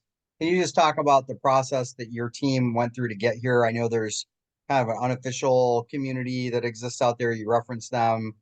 Who provided the goals and aspirations, and who else has looked at it, I guess, besides the city staff? So far, I put together the framework. I put together all the goals and strategies. I used the existing plans. I don't just make these up out of thin air. There is a plan right out there right now called Maple, which the Resilience and Recovery Commission put together. And I looked through all of the things that we are doing to kind of put these things into different boxes based on those 4 requirements. So I put it together. I've sent it to John Copans. He is reviewing it with his staff. They have not set up in a time. We talked about setting up a time to have me meet with them. But for now, he's working with his commission to go through and look at what we have. But he's only looking at the implementation plan. He's not looking at the storyboard. So I'm kind of, as long as that is framed with these 4 steps, as long as we keep with these 4 groupings, you guys can work out the storyboard and it should all fit together. We'll have to talk about the 4th bullet, the implementation summary. Obviously, if they change the implementation summary in some significant way, we would have to go through and amend that summary. But the other pieces are laid out here. So that's who's reviewed it. So in the past, in the past, other chapters were always done by the committees that were responsible for them. So housing did the housing chapter, transportation did the transportation chapter, energy did the energy chapter. In this case, resilience, we've sent it to them for updates. Okay. Yes, I would probably favor like a time limited, like we all have a chance to look at it and then come to a meeting and give our edits, or I don't know whether it's better to send our edits to Mike, but then if they're conflicting edits, I know. that's where we get into trouble. So we're really not allowed to use the Google Drive. Nope, that was allowed. There were a lot of COVID waivers that were given to get through stuff, but then afterwards the Secretary of State came through and said that having everybody work on the same document online is the same as meeting in person. So it is a meeting without an agenda and minutes and all the pieces. So Is there anybody who would feel comfortable taking a first stab at it? Because Kirby's approach was actually really helpful. He kind of give us something that was, there were some edits too, and then it was just a little bit easier to kind of work through the whole thing. Yeah, it's not my area, but I was gonna say I'm about halfway through the document already, and I've got some pretty heavy duty redlining in it. So I'm happy to do that and get that redline draft to everybody if they're agreeable with that. Consistent with sort of past practices, I usually do my edits. I think Mike always has a very good sense of how to structure the storyboards and so I try not to mess with any of the concepts, but just sort of move the language around a little bit to tighten it up. So that's usually my goal. So if people are comfortable with me doing that, I can get that done and get a new draft, everybody. I'll probably send it out like over the weekend after Thanksgiving, because nobody's going to be doing any of this work for the next few days anyway. I don't think so. I think that'd be great. Yeah, if Okay. you send it to me, I can send it to everybody and that avoids issues. And then you guys would have it in advance just to, not to talk amongst yourself with, but to be able to review those changes. So when we meet, we can kind of be all up to speed on it. And Right. for the new folks online and here, writing these things is not my strongest skill. I've got a lot of skills. Creative writing is not one of them. So I've always said no pride. So if you guys see edits that you're like, let's go and reword this, you're not gonna be hurting my feelings.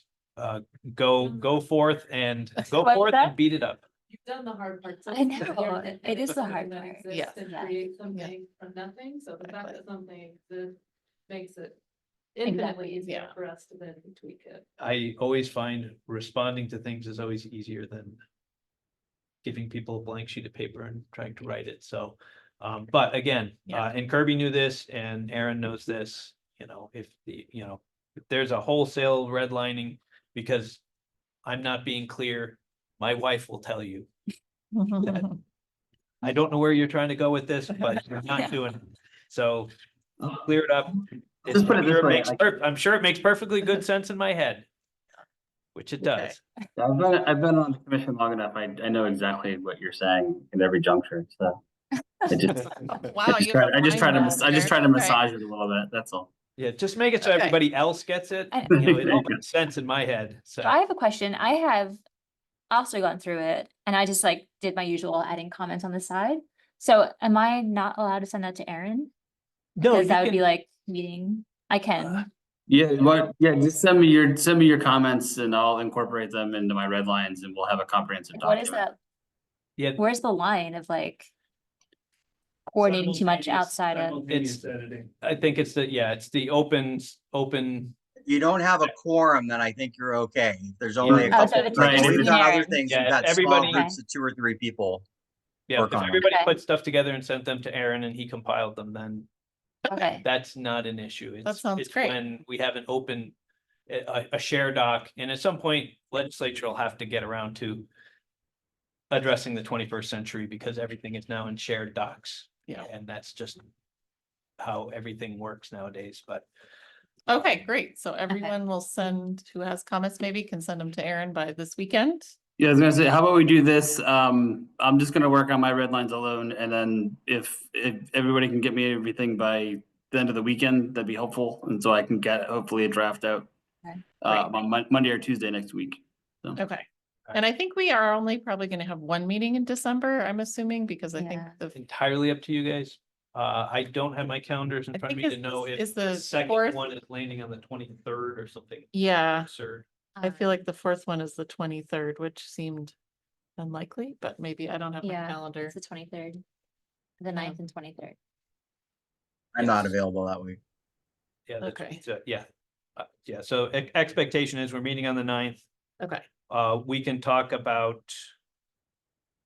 It won't be a public input Okay. session.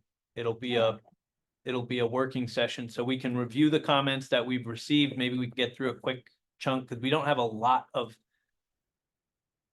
Remember in the first 3 that we did, we had housing and we had like 89 comments on housing. And Yeah. then the second 3 we did, we had about 80 comments on energy. This time we'll have, 10 or 12 Okay. comments. and so we should We send out might be able the to review those. matrix again, because I assume Tim didn't get it, the matrix of I comments will we've send received. out, Okay, I'll send great. out the matrix with Okay. the updated comments for these 3 chapters. And Okay, then great.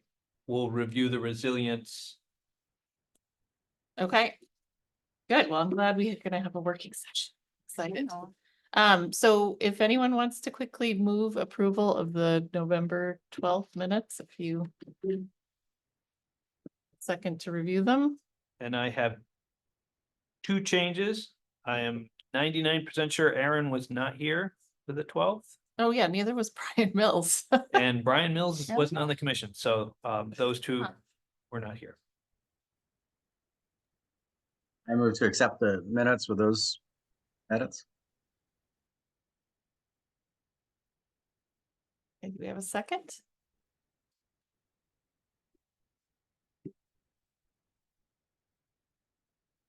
I think Steve spoke at the general business too. There's something about Laura LaRosa was here. Were you here the No, I last? wasn't No, on- you not weren't the here. last You were one. here. Oh, it was before. Tim Heaney. Okay, never mind. Oh. Yeah. Never mind. Yeah, it was Tim Heaney and